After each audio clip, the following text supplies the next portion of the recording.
Okay, welcome back to BT Senior Business Editor Mike Eppel joining us now. Mike, good morning to you. Happy Monday.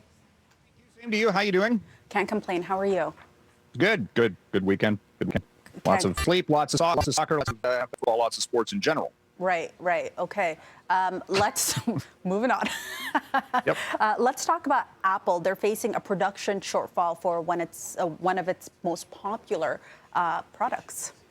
Yeah, the larger story here, though, Faiza, is the growing civil unrest in China related to the government's zero COVID policies, where China has effectively locked people indoors, and people are fed up, and they're taking to the streets, and that is not something that you see every day. Certainly in China, they're calling for the resignation of the president, who was just reelected, what was it, a month ago? And this growing unrest in China is having this wide-ranging effect on not just Apple, but the global economy, the forecast for global economic growth going into 2023, because China is the world's second largest economy. It is, I believe, one of the, if not the world's largest consumer of oil. So we're watching the price for oil drop this morning. And then when we're talking about Apple and its production facility, the massive Foxconn plant in Guangzhou, China, which employs 200,000 people in a single facility, Apple's looking at a production shortfall for the iPhone 14 Pro Max of about 6 million units. And that is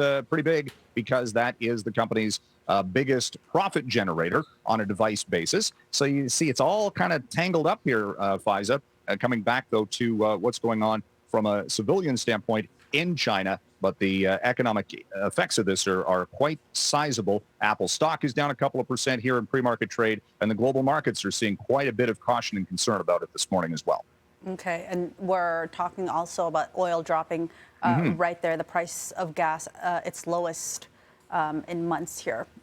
Yeah, dropped to below $1.46 peak price here in the GTA over the weekend.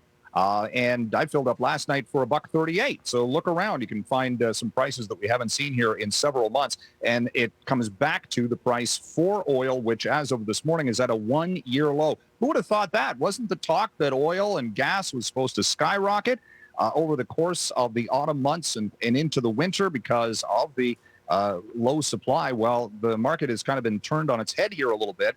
Again, coming back to China, OPEC is holding a meeting this week. They could actually cut production to stabilize the market. It is a lot of uncertainty and a confusion, I suppose, in the energy trade right now.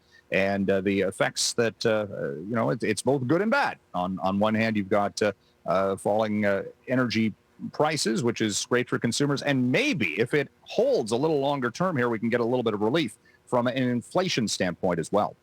Okay, Senior Business Editor Mike Eppel, lots to keep an eye on this morning. Thanks so much for joining us. Thank you.